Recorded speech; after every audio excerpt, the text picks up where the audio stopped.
नमस्कार दोस्तों, स्वागत है आपका अपने YouTube चैनल जिसका नाम है राज स्कोप। जी हाँ दोस्तों, ये किसी फिल्म की शूटिंग नहीं है और ना ही किसी युद्ध का कोई सीन। ये पाकिस्तान के कब्जे वाले कश्मीर यानी पीओके की ताज़ा तस्वीर है।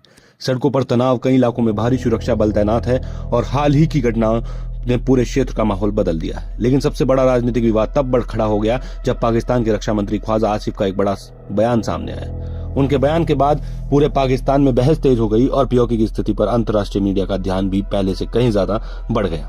आखिर पीओके में ऐसा क्या हुआ कि पाकिस्तान को अपने ही नियंत्रण वाले इलाके में इतने बड़े विरोध का सामना करना पड़ रहा है? क्या यह सिर्फ चुनावों और राजनीतिक प्रतिनिधित्व की विवाद है या फिर यह वर्षों से पनपे रहे असंतोष का नतीजा है?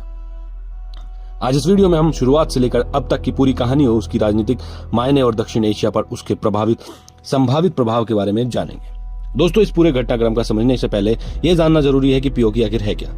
पीओके 1947 में भारत और पाकिस्तान के बीच हुए पहले युद्ध के बाद जम्मू कश्मीर का एक बड़ा हिस्सा पाकिस्तान के नियंत्रण में चला गया। भारत इस पूरे क्षेत्र को अपना अभिन्न हिस्सा मानता है, जबकि पाकिस्तान इसे अलग प्रशासनिक व्यवस्था के तहत चलाता है। दशकों से पाकिस्तान अंतर्राष्ट्रीय मंचों पर यह दावा करता आ रहा है कि वह कश्मीर के लोगों को आवाज उठा रहा है, लेकिन पिछले कुछ वर्षों में इसी क्षेत्र के भीतर शासन, राजनीतिक प्रतिनिधित्व और स्थानीय अधिकारों को लेकर असंतोष लगातार बढ़ता दिखाई दे रहा है।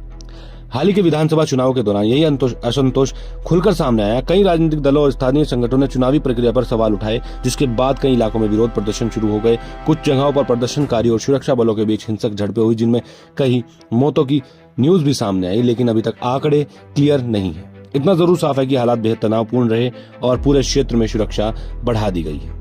लेकिन कहानी यहीं खत्म नहीं होती। पूरे घटनाक्रम का सबसे बड़ा मोड़ एक बयान से आया, जब पाकिस्तान के ही रक्षा मंत्री ख्वाजा आसिफ ने प्रदर्शनकारियों को लेकर ऐसा बयान दिया जिसने पहले से चल रहे राजनीतिक विवाद को और आग दे दी। उनके बयान के पाकिस्तान के भीतर और बाहर आलोचना हुई और कई राजनीतिक विश्लेषकों ने कहा कि इससे तनाव कम होने के बजाय और फैल सकता है।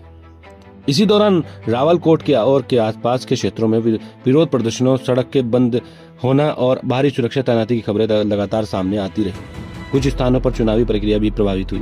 प्रदर्शनकारी दावा कर रहे हैं कि उनकी लड़ाई केवल एक चुनाव तक सीमित नहीं है, बल्कि स्थानीय प्रतिनिधित्व, शासन व्यवस्था और लंबे समय से चली आ रही शिकायतों से जुड़ी हुई। दूसरी ओर पाकिस्तान की सरकार का कहना है कि वे केवल कानून व्यवस्था बनाए रखने की कोशिश कर रहे हैं। यही वजह है कि यह मुद्दा अब सिर्फ स्थानीय राजनीति तक सीमित नहीं रहा। अंतर्राष्ट्रीय मीडिया संस्थानों और मानवाधिकार संगठनों ने भी घटनाक्रम पर ध्यान देना शुरू किया है और कुछ ने स्वतंत्र जांच की मांग भी उठाई है। हालांकि हताहतों की संख्या और कई अन्य दावों को लेकर अब भी अलग अलग रिपोर्टें सामने आ रही हैं, इसलिए स्थिति पूरी तरह स्पष्ट नहीं दिखाई दे रही। अब सवाल उठता है कि इस पूरे घटनाक्रम का भारत पर क्या असर पड़ सकता है। भारत लंबे समय से यह कहता आया है कि पूरा जम्मू कश्मीर, जिसके पाकिस्तान के प्रशासन वाला क्षेत्र भी शामिल है, भारत का अभिन्न हिस्सा है। हाल की घटनाओं के बाद भारत ने चुनाव और पीओके के साथ स्थिति को लेकर अपनी आपत्तियां दोहराई हैं, लेकिन इससे भी बड़ा सवाल यह है कि अगर किसी क्षेत्र में लंबे समय तक राजनीतिक तनाव, विरोध और सुरक्षा कार्रवाई जारी रहते तो उसका असर केवल स्थानीय प्रशासन तक सीमित नहीं रहता। इससे सामाजिक भरोसा, राजनीतिक स्थिरता और क्षेत्रीय सुरक्षा दोनों प्रभावित होती है। यही कारण है कि कई विशेषज्ञ मानते हैं कि यदि राजनीतिक संवाद और समाधान की दिशा में प्रयास नहीं हुए तो स्थिति और जटिल हो सकती है। आने वाले दिनों में 3 बातें सबसे महत्वपूर्ण होंगी। क्या विरोध प्रदर्शन कम होंगे या और बढ़ेंगे? क्या पाकिस्तान सरकार बातचीत का रास्ता चुनेगी या केवल सुरक्षा बलों के सहारे हालात संभालते ही कोशिश करेगी? और क्या अंतर्राष्ट्रीय समुदाय इस पूरे घटनाक्रम पर अधिक सक्रिय प्रतिक्रिया देगा? इन सवालों के जवाब आने वाले समय में बिल्कुल मिलेंगे।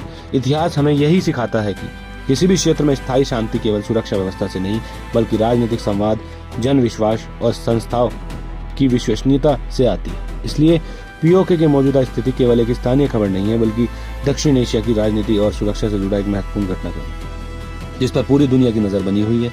अब दोस्तों, आपकी क्या राय है? क्या आपको लगता है कि हालात जल्द सामान्य होंगे या यह संकट आने वाले दिनों में और गहरा सकता है? अपनी राय कमेंट में जरूर बताइए और आपको ऐसे ही विश्लेषण पसंद आते हैं तो हमारे चैनल को सब्सक्राइब करना मत भूलना और वीडियो पसंद आई हो तो लाइक करना। मिलते हैं अगले अपडेट के साथ, तब तक के लिए जय हिंद, जय भारत।